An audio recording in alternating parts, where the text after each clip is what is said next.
At yun, napaluto pa nga tayo ng adobo with chang pineapple, with boiled egg, kahit kulang-kulang ang rekado. Go! Let's go! At yun, as you can see, hinugasan ko lang naman yung manok. Basic na basic lang yan. Hinugasan ko lang yan hanggang sa mawala yung mga dugo sa tubig. O kaya mawala ng dugo dyan sa mga manok na yan. At kung okay na yan at wala ng dugo, go, tara, umpisahan na natin to. At yan, ready na ang ating mga piyesang gagamitin dito sa adobo na all goods in the hood na ang ating mga piyesa na yan. Kaya, magikin mo na yan.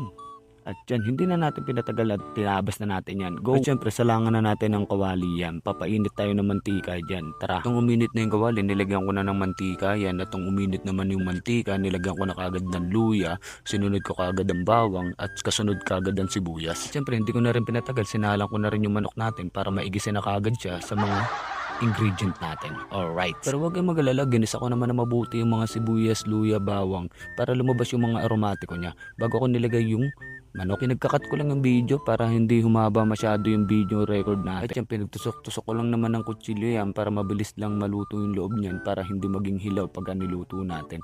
Kaya ginaganyan ko siya. At minekos-mekos ko lang yan. Fast forward tayo para mabilisan lang ang record. At yan, nilagyan ko na neto ng chunks pineapple. Natapon pa nga yan pero binuhos ko na yan para magkasama na silang mag-isa dyan at para manuot ang sarap sa manok. All goods in the hood. At yan, minekos-mekos ko lang yan insan para lang mabilisan. Pinas forward ko na kagad yan para lang hindi mapuno ang ating storage. At sinunod ko na rin yung laman ng chunk pineapple natin para naman talagang solid ang lasa nito mamaya. At siyempre tatakpan natin tapos pagkatapos niyan, siyempre bubuksan natin. At syempre, lalagyan na natin yan ng pamalupita na toyo. Ang toyo na Silver Swan, baka naman. Takpan ulit natin yan. At buksan na rin kagad ng mabilisan lang. Isusunod na natin ang suka. Silver Swan din yan. At syempre, sunod na natin yung paminta pala natin. Nakalimutan natin. Pero wag natin nahaluin yung pagka nalagyan na natin ng suka. Alright, takpan na natin to. Ay, hindi ko pa pala tinakpan. Ay, tinakpan ko na pala. At yan, binuksan ko na ulit. Pagkatapos mantakpan, binuksan mo ulit kagad. Ang bilis mo. At syempre, sabuyan na natin ng asukal yan. Tansyameter na lang yan. Kaya nang bahala kung ilan na ilalagay nyo. Basta ako, tinansya ko na lang yan. At nilagyan ko na rin ng magic sarap yan para maging masarap. At halo-halo lang yan insan. At wag na natin patagalin pa. Pigaan na natin to ng kalamansi.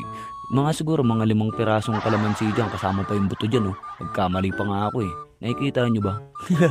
Pero 5 piraso lang yan, all goods na sa akin yan. Kasi alam ko naman tansyameter na lang yung asim at sarap niyan para sa akin All goods na yan. At syempre, pagka nalagyan mo na yung mga 5 kalamansi na yan, takpan mo na yan at pagkatapos mo, buksan mo ulit.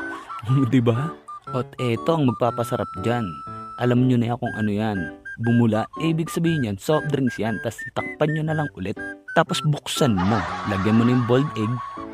2, nasira pa yung isa. Naku, at yun, hindi ko na naman talaga namalayan. Wala pa pala kami sinaing. Kaya mabilisan na naman talaga ako nagsaing dito.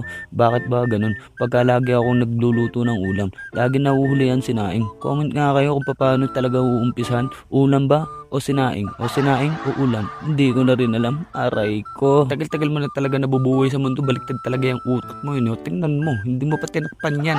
Aray mo talaga. Ewan sa'yo. Ito pa yung niluluto mong adobo. May takip Ewan ko ba sa'yo bakit yung sinaing mo walang takip. Pero ito, dito tayo sa adobo. Minekos-mekos ko lang yan insan para lang malaman nyo. Tapos yun, hindi ko na namamalayan. Napatapos na pala tayo. Nagsasandok na pala tayo ng ulam dito sa mangkok na to.